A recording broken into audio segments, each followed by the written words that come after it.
Hello दोस्तों, स्वागत है आपके अपने यूट्यूब चैनल साथी क्लासेस पर। दोस्तों, छात्रों, छात्राओं, प्रिय विद्यार्थियों, आज इस वीडियो में हम लोग बात करते हैं एनसीईआरटी प्रश्न के बारे में, जो बोर्ड एग्जाम में अक्सर पूछे जाते हैं और एनसीईआरटी से ही आपके सवाल पूछे जाते हैं बोर्ड एग्जाम में। तो चलिए हम लोग बात करते हैं साइंस के उन सही एनसीईआरटी प्रश्न जो कल के एग्जाम में आपके आएंगे। तो क्या है प्रश्न, वो देखिए। हम लोग सबसे पहले देखते हैं फिजिक्स में। किस में देखते हैं? फिजिक्स में। तो फिजिक्स में हम लोग का पहला प्रश्न आता है एनसीईआरटी का, जो 2 नंबर में पूछा जाएगा। पहला प्रश्न है, अवतल दर्पण के मुख्य फोकस की परिभाषा लिखें या परिभाषित कीजिए। अवतल दर्पण के अवतल दर्पण के मुख्य फोकस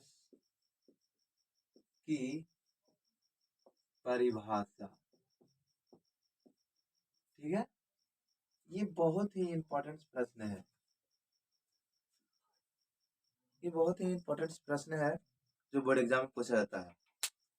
तो इसको आंसर लिखने का सही तरीका है कि आप लिखेंगे अवतल दर्पण के मुख्य फोकस, उसके मुख्य अक्ष पर वह बिंदु है जहां से मुख्य अक्ष के समांतर आती किरणें दर्पण से परावर्तन के बाद उसके मुख्य अक्ष के जिस बिंदु से गुजरती है वह बिंदु होती है। यानी इसका आंसर हो जाएगा इस प्रकार से। ये हो जाएगा हमारा अवतल दर्पण। कौन सा दर्पण? अवतल दर्पण। और ये हो जाएगा उसका मुख्य अक्ष। और यहाँ पर जो मुख्य अक्ष के समांतर आती किरणें होगी दर्पण से परावर्तन के बाद जिस बिंदु से गुजरेगी वह बिंदु कहलाएगा अवतल दर्पण का मुख्य फोकस। उसके आगे बना देंगे हम लोग वक्रता केंद्र, यहाँ पर बना देंगे ध्रुव। ये हो जाएगा अवतल दर्पण का मुख्य फोकस। ये हो जाएगी वक्रता त्रिज्या, ये आपतन कोण और ये परावर्तन कोण। इस प्रकार से लिखने से हो जाएगा अवतल दर्पण के मुख्य फोकस की परिभाषा। अगला प्रश्न क्या है वो देखते हैं। अगला प्रश्न है हमारा,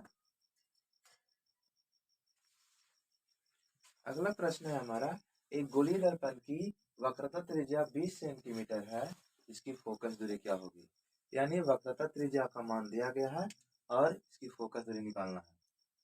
हम लोग जानते हैं कि यहाँ पर r बराबर दिया गया है 20 सेंटीमीटर और पूछ रहा है f बराबर क्या होगा। तो f बराबर सूत्र होता है r/2। f बराबर r/2।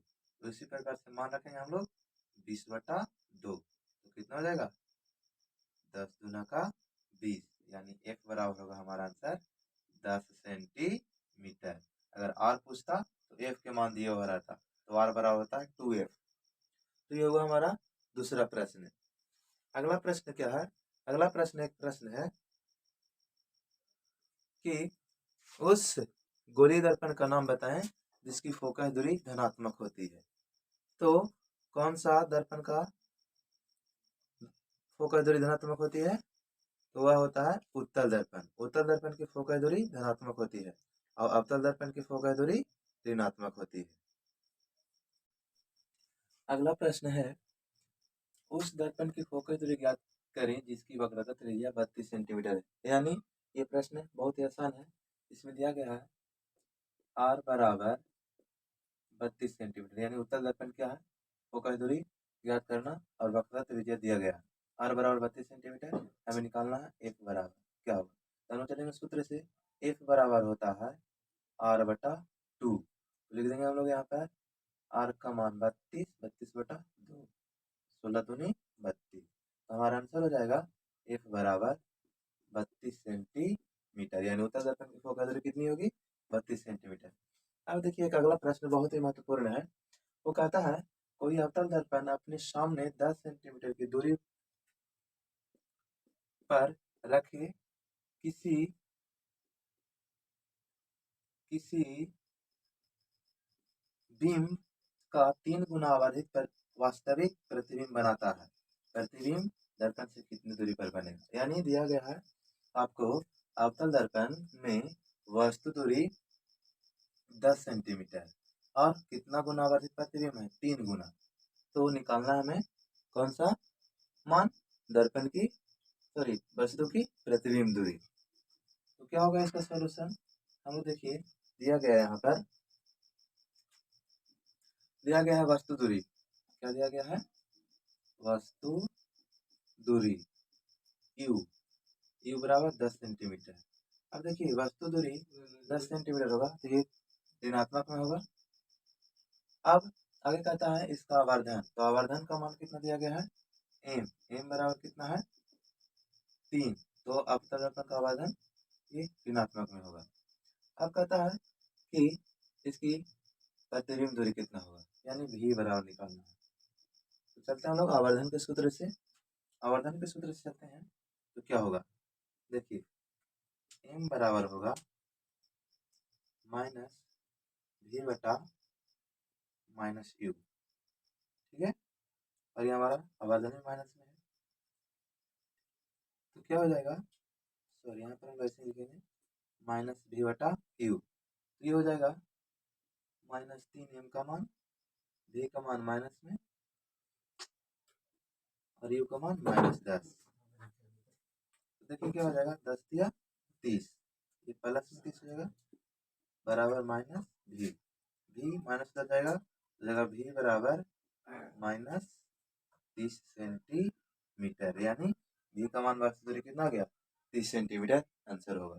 कैसे हुआ? देखिए, वस्तु दूरी -10 सेंटीमीटर था, आवर्धन माइनस में होगा 3 सेंटीमीटर, और ये क्या हो गया? हम लोग को निकालना है v, यानी प्रतिबिंब दूरी। तो हमने क्या किया? आवर्धन बराबर सूत्र से चला m बराबर -v बटा u से। तो हमने m का मान रखा -3, v माइनस में है, u माइनस में है यहाँ पे, तो हमने मान रखा गुना के यहाँ 3 10 दिया 30, तो माइनस माइनस प्लस, हमने प्लस लिख दिया, v का मान माइनस। अब देखिए v, यहाँ पर v का मान निकालना है तो ये माइनस हो जाएगा 30 के साथ में, तो v का मान कितना आ गया? 30 सेंटीमीटर में लिखेंगे। अतः प्रतिबिंब दूरी 30 सेंटीमीटर होगा। कितना होगा? 30 सेंटीमीटर। ठीक है, इस प्रकार से 2 नंबर के प्रश्न पूछे जा सकते हैं। अगला प्रश्न हम लोग देखेंगे वो क्या है? उसके परावर्तन के प्रकाश के परावर्तन के नियमों को लिखें। प्रकाश के परावर्तन के नियमों को लिखें। इसको लिखने का कोई भारी बात नहीं है, बस आराम से आपको लिखना है कि प्रकाश के परावर्तन के निम्नलिखित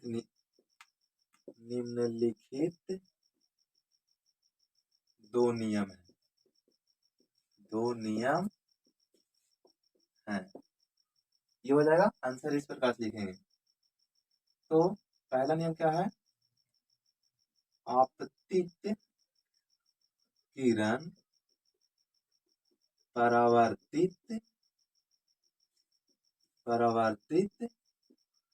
किरण तथा आपतन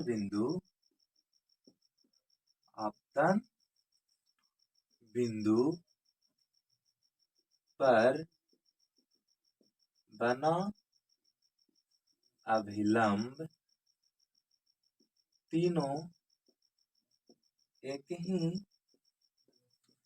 समतल में होते हैं। दूसरा क्या होगा? आपतन कोण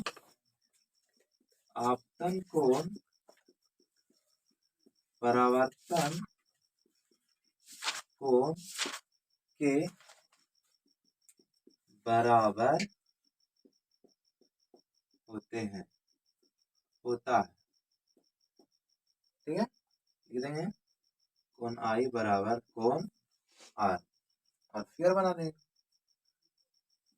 प्रकार से हमारा समतल दर्पण हो जाएगा, और ये उसका आपतित किरण, ये उसका परावर्तित किरण, ये अभिलंब, ये आपतन कोण और ये परावर्तन कोण, ये आपतन बिंदु, नाम लिख देंगे POQN,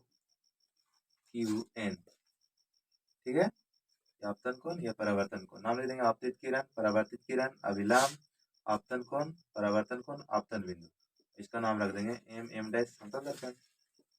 तो इस प्रकार से हम लोग देंगे प्रकाश के परावर्तन के नियम का। अगला प्रश्न है हमारा, हीरा का अपवर्तनांक 2.42 है, इस कथन का क्या अभिप्राय है, यानी इसका आंसर लिखना है हमें। तो इसका आंसर लिखा जाएगा का हीरा का अपवर्तनांक 2.42 है, इस कथन का अभिप्राय है कि हीरे का घनत्व अधिक होता है और इसमें प्रकाश की चाल कम होती है। क्या लिखेंगे आंसर, हीरे का अपवर्तनांक 2.42 है क्योंकि इसका घनत्व अधिक होता है और इसमें प्रकाश की चाल क्या होती है, कम होती है। यही अभिप्राय है। इसके बाद अगला प्रश्न है, लेंस की क्षमता की परिभाषा दें। लेंस की क्षमता की परिभाषा होती है, लेंस की क्षमता की परिभाषा होती है कि किसी लेंस की क्षमता उसकी फोकस दूरी की व्युत्क्रमानुपाती होती है। किसी लेंस की क्षमता उसकी फोकस दूरी की व्युत्क्रमानुपाती होती है और इस लेंस की क्षमता 1 मीटर होती है, जो 1 डायोप्टर कहलाता है। यानी हम लोग लिख सकते हैं कि क्षमता बराबर 1/f। इसकी क्षमता का मात्रक होता है, लेंस की क्षमता का मात्रक डायोप्टर, जिसे डी से सूचित करते हैं, डायोप्टर,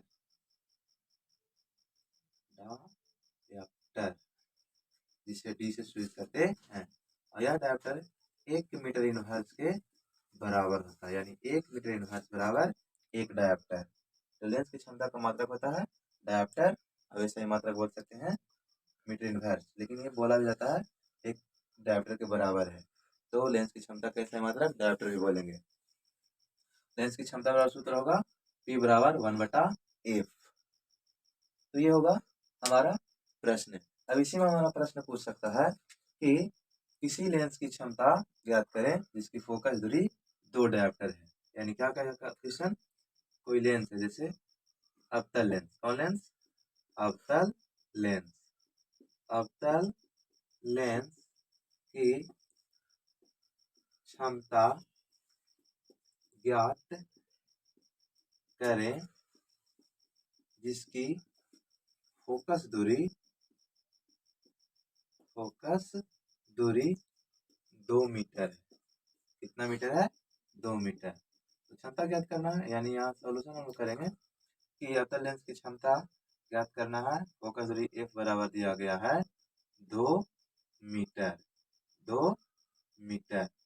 तो निकालना है क्या क्षमता, क्षमता का सूत्र लगा देंगे P बराबर 1/f। तो हो जाएगा हमारा P बराबर 1/2, यानी 1/2 कहने का मतलब कितना हो जाएगा 0.5। और अवतल लेंस की क्षमता ऋणात्मक होती है, यानी माइनस में, इसलिए देंगे P बराबर -0.5 डायोप्टर। ये किसकी क्षमता हो गई, अवतल लेंस की। लेकिन उत्तल लेंस की क्षमता क्या होता है, धनात्मक। उत्तल लेंस की क्षमता धनात्मक, तो उसे हम लोग प्लस में लिखेंगे। अब इसी में आपको क्वेश्चन कह दे कि किसी लेंस की क्षमता, अवतल लेंस की क्षमता ज्ञात करें जिसकी फोकस दूरी 20 सेंटीमीटर। कितना सेंटीमीटर, 20 सेंटीमीटर। इस बार मीटर में नहीं सेंटीमीटर में देगा, तो जब सेंटीमीटर में देगा तो हम लोग फार्मूला लगा देंगे कि जो सेंटीमीटर है उसको मीटर में चेंज करके। तो उसको देखिए बनाने का सबसे आसान तरीका है कि P बराबर हम लोग लिख देंगे सूत्र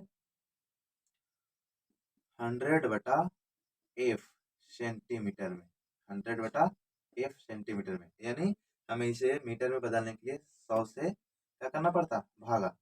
तो हम लोग डायरेक्ट यहाँ पर कर लेंगे। तो P बराबर हमारा कितना हो जाएगा 100/20, 100/20, यानी 20 बचे 100। कितना डायोप्टर होगा क्षमता हमारा, 5 डायोप्टर, यानी -5 डायोप्टर बोलेंगे। क्यों, क्योंकि अवतल लेंस है। तो ये हो गया हमारा अवतल लेंस की क्षमता। देखिए इसे आप एक और नियम से बनाएंगे तो कैसे बनेगा, दूसरी विधि हमारा क्या होगा, जैसे ये मीटर में चेंज करेंगे तो 1 मीटर बराबर होता है 1 मीटर बराबर होता है 100 सेंटीमीटर, और 1 सेंटीमीटर बराबर होता है 1/100 मीटर। और देखिए हमको 20 को चेंज करना है मीटर में, तो 20 गुना 1/100 कितना हो जाएगा? 20 बचे 100, 1/5 1/5 को भागा, सॉरी 1/5 को हम लोग करेंगे तो ये हो जाएगा कितना? 0.2 मीटर, 0.2 मीटर। अब हम लोग इस सूत्र से चलेंगे, P बराबर 1/F से, तो कितना हो जाएगा? 1/0.2, 0.1/2, क्योंकि F के मान हमने कितना निकाला? 0.2। तो ये हम लोग भागा देंगे तो कितना हो जाएगा? जैसे देखिए यहाँ पर एक और ये पॉइंट हटाएंगे तब एक पॉइंट इधर है और एक अंक इधर में है दायां साइड, तो एक पॉइंट के बदले एक अंक के बदले 1 शून्य ऊपर में जाएगा, बटा में कितना हो जाएगा? 2, 2 बचे 10। हमारा कितना डायप्टर आ रहा है? आंसर P बराबर -5 डायप्टर। जिसे हम लिखेंगे आंसर में कि ये 5 डायप्टर के बराबर होगा। कितना डायप्टर होगा? 5 डायप्टर। आप इस विधि से बनाएं या इस विधि से बनाएं, दोनों सेम आएगा, लेकिन हम कहेंगे कि आपको सेंटीमीटर में दिया हुआ रहेगा तो इस विधि से बनाने में आपको बहुत जल्दी हल होगा। क्यों? क्योंकि इसमें कोई झंझट नहीं, सिर्फ सूत्र लगाइए और मान रखिए आंसर आएगा। लेकिन इसमें पहले आपको चेंज करना होगा सेंटीमीटर से मीटर में, तब आपको आंसर लाना होगा। अगर 2 नंबर का सवाल है, हल करने बोलता है, तो आप इस विधि से बनाएं, और ऑब्जेक्टिव है तो इस विधि से बनाकर आप जल्दी से आंसर को प्राप्त कर लें। इस प्रकार से आपसे आंसर पूछा जाएगा। इसके बाद और भी प्रश्न पूछे जा सकते हैं, जैसे विद्युत धारा की परिभाषा लिखें या विद्युत धारा की प्रबलता की परिभाषा लिखें। विद्युत धारा की प्रबलता की परिभाषा लिखें। तो विद्युत धारा की प्रबलता की परिभाषा होगा, वो देखिए, विद्युत धारा की प्रबलता की परिभाषा, विद्युत धारा की प्रबलता की परिभाषा, तो इसकी परिभाषा हो जाएगा कि किसी अनुप्रस्थ काट की क्षेत्रफल से, किसी अनुप्रस्थ काट की क्षेत्रफल से प्रति इकाई समय में, प्रति इकाई समय में आवेश की प्रवाह को विद्युत धारा की प्रबलता कहते हैं। प्रति इकाई समय में आवेश की प्रवाह की दर को क्या कहते हैं? विद्युत धारा की प्रबलता कहते हैं। इसीलिए हो जाता है विद्युत धारा I बराबर सूत्र Q/T, Q/T, जिसका SI मात्रक होता है, SI मात्रक क्या होता है? विद्युत धारा का SI मात्रक एम्पियर, एम्पियर होता है, जिसे A से स्विच करते हैं। ये हो जाएगा हमारा विद्युत धारा की प्रबलता की परिभाषा। इससे क्वेश्चन पूछ सकता है और भी, जैसे ओम के नियम को लिखें, ओम के नियम को लिखें, ओम के नियम को लिखें। तो ओम के नियम को लिखें, ये भी आपका एनसीईआरटी का प्रश्न है। तो ओम के नियम का लिखना है तो ये बहुत ही आसान है। क्या है ओम का नियम? कि किसी चालक के ताप में परिवर्तन ना हो, या तो फिर किसी चालक के भौतिक अवस्था में परिवर्तन ना हो। दो बात में एक बात लिखेंगे, किसी चालक के ताप में परिवर्तन ना हो तो उसमें प्रवाहित विद्युत धारा, उसमें प्रवाहित विद्युत धारा उसके सिरों के बीच आरोपित विभवांतर के समानुपाती होती है। क्या लिखेंगे? कि यदि किसी चालक के ताप में परिवर्तन ना हो तो उसमें प्रवाहित विद्युत धारा उसके सिरों के बीच आरोपित विभवांतर के समानुपाती होती है।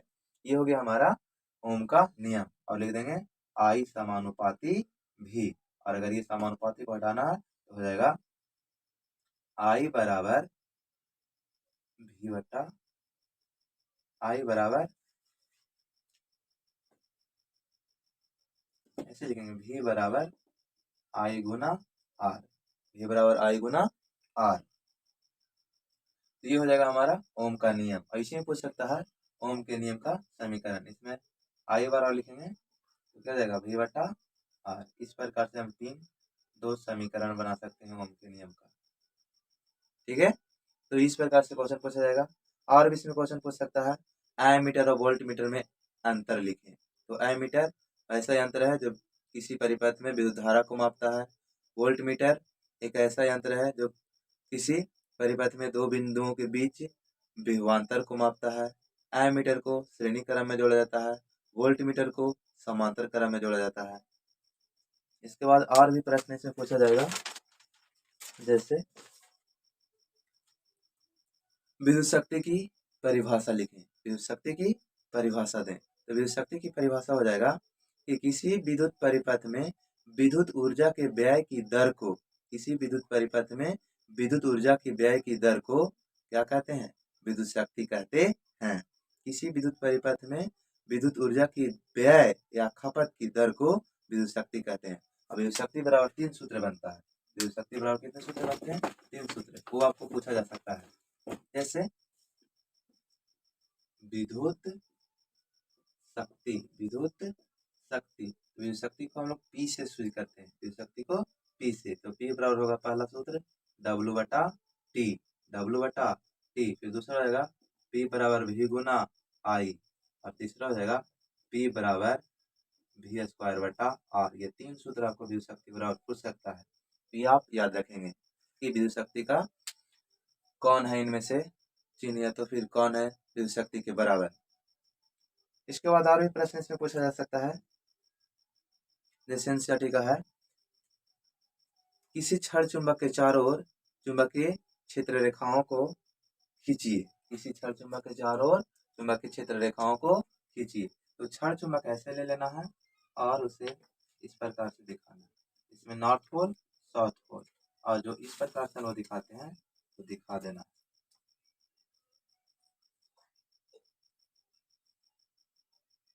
ये होता है किसी क्षण चुंबक के चारों ओर चुंबकीय क्षेत्र रेखाओं का दर्शाना। ठीक है, ऐसा आप दिखा देंगे तो आपको 2 नंबर पक्का है एग्जाम में मिल जाएगा। ऐसे और भी प्रश्न है, जैसे मैक्सवेल का दक्षिणास्थ नियम को लिखें। मैक्सवेल का दक्षिणास्थ नियम, तो मैक्सवेल का दक्षिणास्थ नियम कहता है कि अपने दाएं हाथ के अंगूठे में, किसी दाएं हाथ की मुट्ठी में किसी चालक तार को इस प्रकार से पकड़ें कि अंगूठा विद्युत धारा की दिशा को बताती है और अन्य अंगुलियां चुंबकीय क्षेत्र की दिशा को दर्शाती है। और भी इसमें प्रश्न पूछ सकता है, फ्लेमिंग का वाम हस्त नियम। फ्लेमिंग का वाम हस्त नियम, फ्लेमिंग का वाम हस्त नियम क्या कहेगा?